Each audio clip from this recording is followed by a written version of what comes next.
2024 का इलेक्शन है, पहले लोकसभा का आएगा फिर विधानसभा का आएगा। क्या लगता है कि लीलाराम जी की दोबारा से भारतीय जनता पार्टी से ही चुनाव लड़ेंगे? मैं ही लड़ूंगा और कौन लड़ेगा? और कोई लड़ नहीं सकता?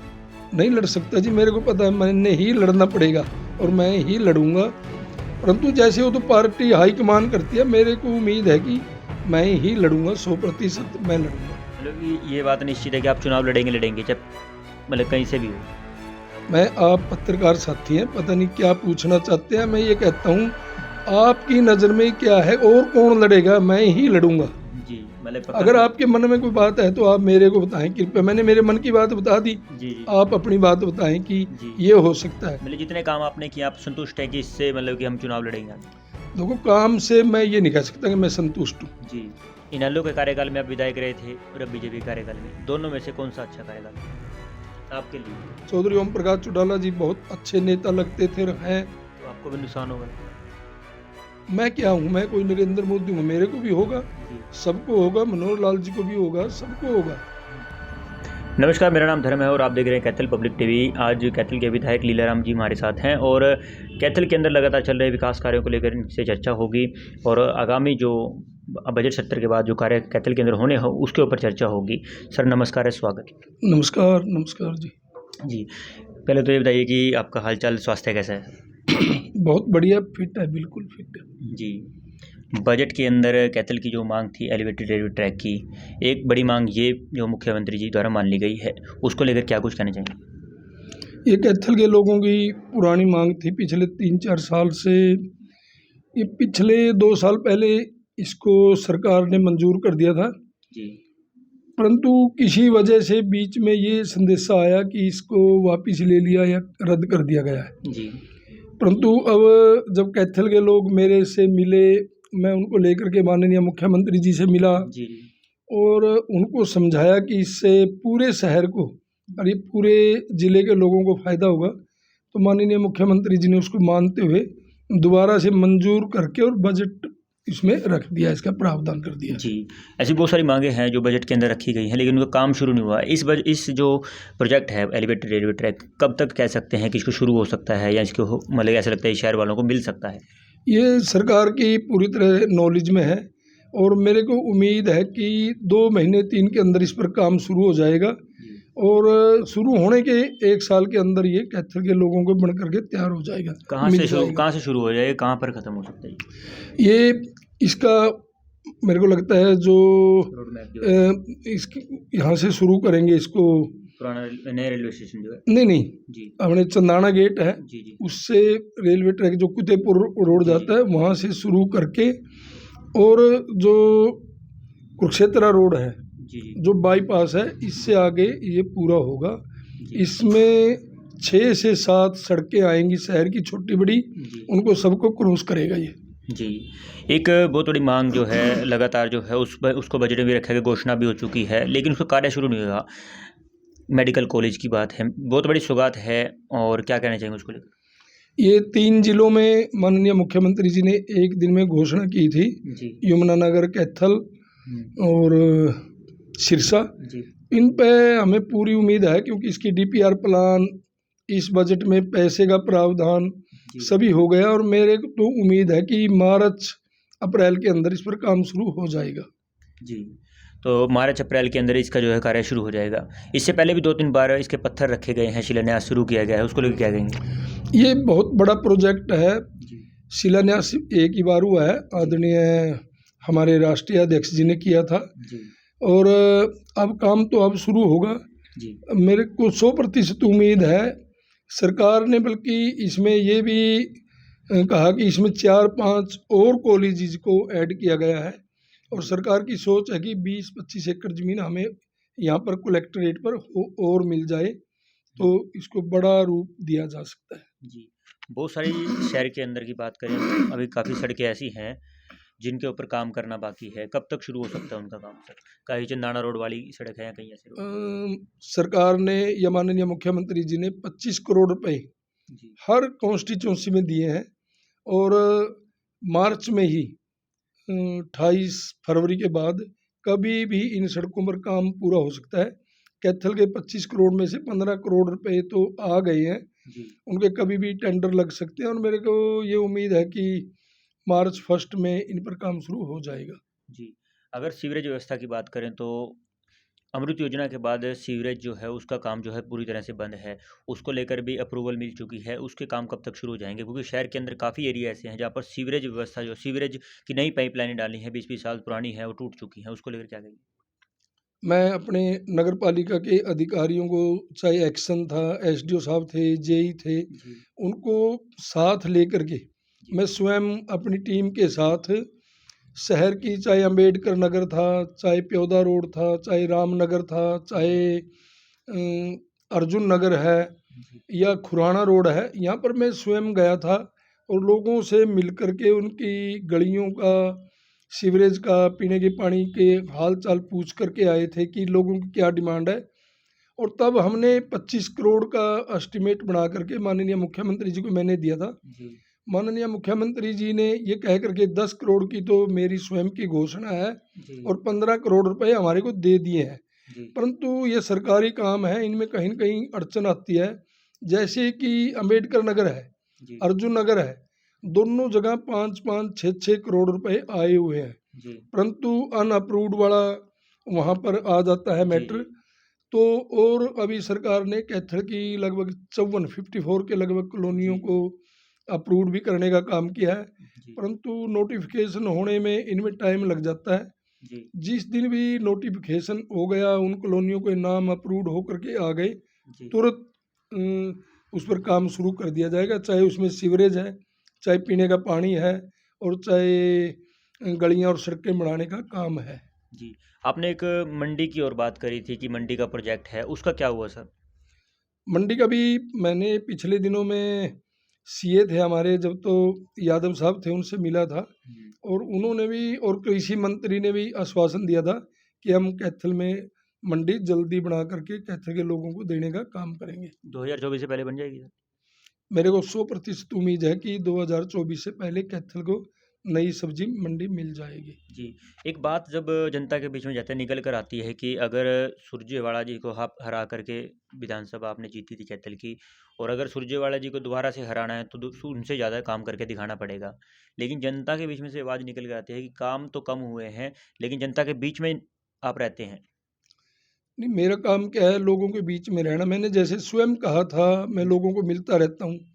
हर आदमी के दुख सुख में अगर पता लग जाए, कोई मैरिज की, शादी की चिट्ठी पत्र आते हैं तो मैं लगभग सब में जाता हूँ। जी, किसी घर में कोई कैजुअलिटी हो जाए, डेथ हो जाए, मैं वहाँ पर पहुँचता हूँ। जी, या किसी भी तरह से कहीं कोई प्लाट का, मकान का कोई मैटर हो जाता है, कोई छोटा मोटा डिस्प्यूट होता है, मैं उनके बीच में बैठ करके उसको सुलझाने का काम करते हैं। जी, जैसे कि लोगों को मिलने वाली बात है, मैं कई एरियो में गया, जैसे शिव कॉलोनी है, जी, बलराज नगर है, बड़े बड़े एरिए हैं, अर्जुन नगर है, लोगों ने कहा कि पीने के पानी की कमी है जी। जी, और मई जून में जब बारिश लेट होती है, नहर में पानी देर से आता है, तो टैंक की कैपेसिटी कम है और इसलिए परेशानी आती है मई जून में। तो मैंने वो बात माननीय मुख्यमंत्री जी के सामने रखी और उन्होंने तुरंत हमारे कैथल के लोगों को 8 करोड़ रुपए दे करके कल ही हमने उसका शिलान्यास किया है।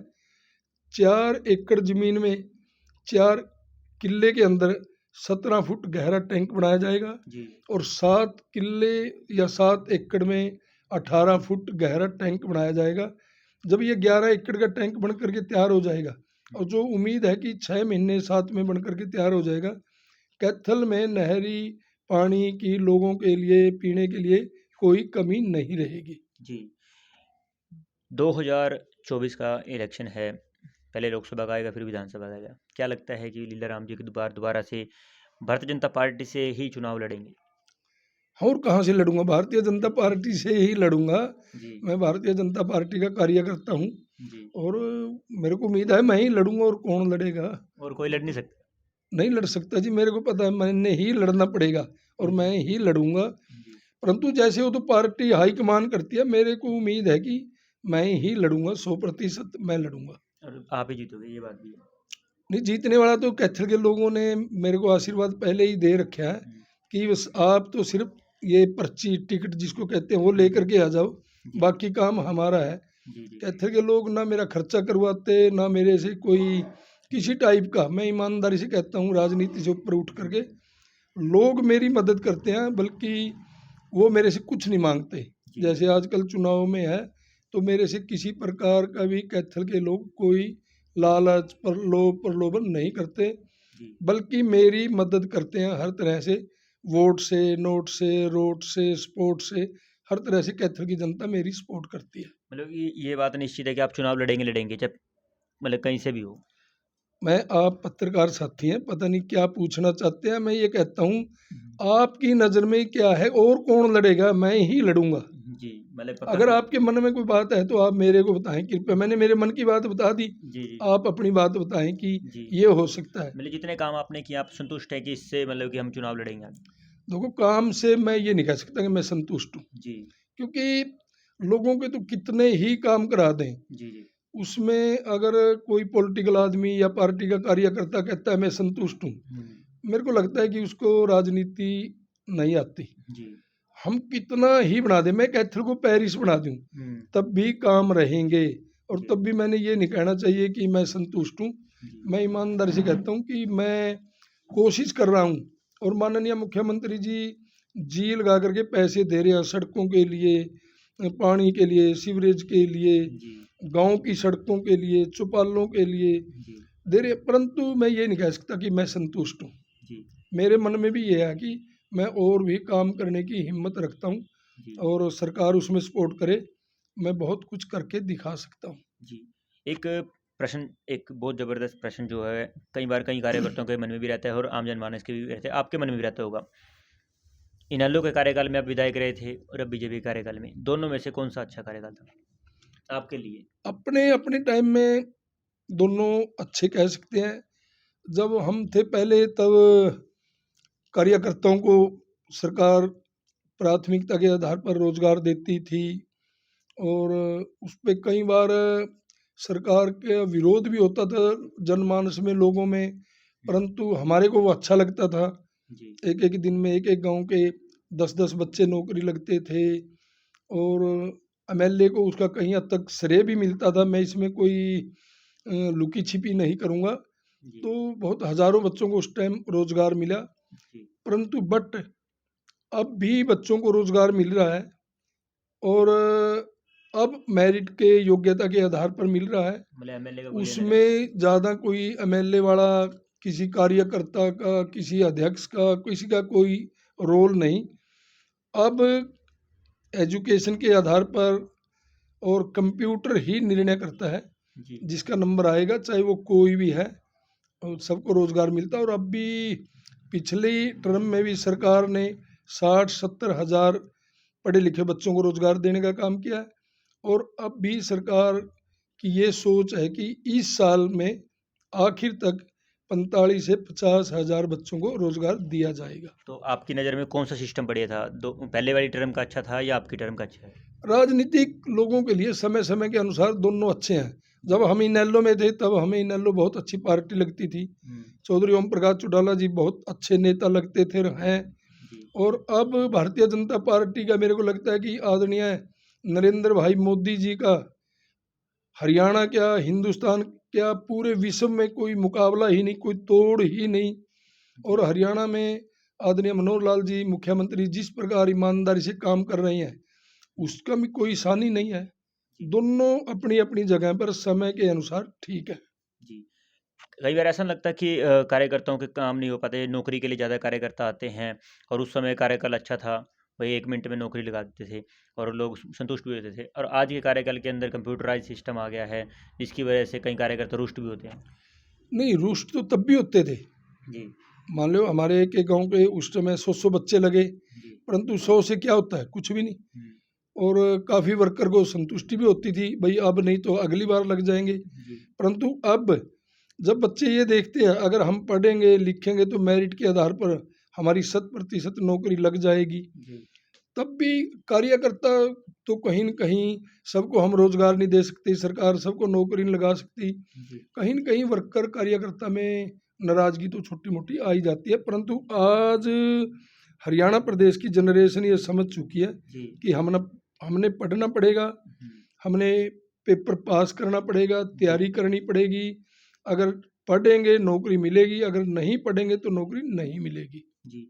एक अभी सवाल आपने उठाया था विधानसभा के अंदर, अंतिम सवाल है मेरा ये, सरपंचों की जो मतलब कि पावर है वो 2 लाख से बढ़ाकर 10-15 लाख रुपए तक किया जाए ताकि वो गाँव के छोटे-मोटे कामों को करवा सकें।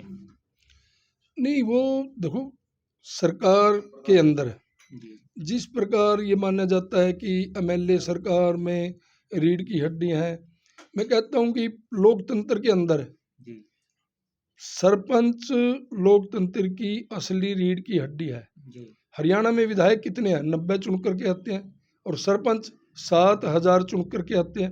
बड़े बड़े गांव हैं, जी, क्योड़ गांव है, पाई गांव है, सिसाई गांव है, जी, बास गांव है, भैंसवाड़ गांव है, हुँ, अनंगपुर गांव है। तो इस प्रकार के गांव हैं जिनकी 15-15, 16-16, 17-17, 20-20 हजार वोट है। जी, और वहाँ के सरपंच भी, आप ये मान के चलो, जब गांव में चुनाव होता है तो कहते हैं भाई क्योड़ का सरपंच तो आधा एमएलए है। जी, जी, तो इस प्रकार की बातें गांव में चलती हैं और सरपंचों को भी लोग ही चुनते हैं, हमारी जनता ही चुनती है। जिन लोगों ने हमारे को चुना है, हुँ, उन्हीं ने सरपंचों को चुना। जी, इसलिए सरपंच हमारे से कहीं कम नहीं है, उनको पूरा मान सम्मान मिलना चाहिए और जो उनकी मांग है उस पर सरकार को सीरियसली सोच विचार करके उनकी मांग को पूरा करना चाहिए। क्या उसका नुकसान हो सकता है 2024 में? भाई, अगर हम किसी का विरोध करेंगे, क्या आपको लगता है प्रजातंत्र में उनका अधिकार है? हुँ, मेरे को तो पूरा लगता है कि अगर उनकी बात नहीं सुनेंगे तो वो नुकसान करेंगे। तो आपको भी नुकसान होगा? मैं क्या हूँ? मैं कोई नरेंद्र मोदी हूँ? मेरे को भी होगा, जी, सबको होगा, मनोहर लाल जी को भी होगा, सबको होगा। जी, नुकसान जब जनता नाराज होती है ना, जी, सबको नाराजगी का सामना करना पड़ता है, चाहे उसमें पंचायत मंत्री हैं, चाहे मुख्यमंत्री जी हैं और चाहे लीलाराम जैसा छोटा सा कार्यकर्ता है। एक अंतिम सवाल, कैथल के अंदर अगर आपके सपने की बात करें, सबसे बड़ा प्रोजेक्ट क्या कुछ करवाना चाहते हैं आप? अब तो मेरा एक ही टारगेट है, सबसे बड़ा नंबर 1 पर मेडिकल कॉलेज जी, और नंबर 2 पर सब्जी मंडी। जी। बहुत-बहुत धन्यवाद सर। धन्यवाद, थैंक यू। जी, तो ये थे कैथल के विधायक लीलाराम जिनसे हमने खास बातचीत की है, आने वाले भविष्य के अंदर क्या कुछ करने वाले हैं और भूतपूर्व के अंदर जो कार्य इन्होंने सड़कों को लेकर किया है, या मेडिकल कॉलेज की बात की है, या फिर एलिवेटेड रेलवे ट्रैक की बात की है, या फिर शहर के अंदर और भी बहुत सारे काम हैं। फिलहाल खबरों के लिए बनी रही कैथल पब्लिक के साथ मैं धर्म आपसे अलविदा हूँ, नमस्कार।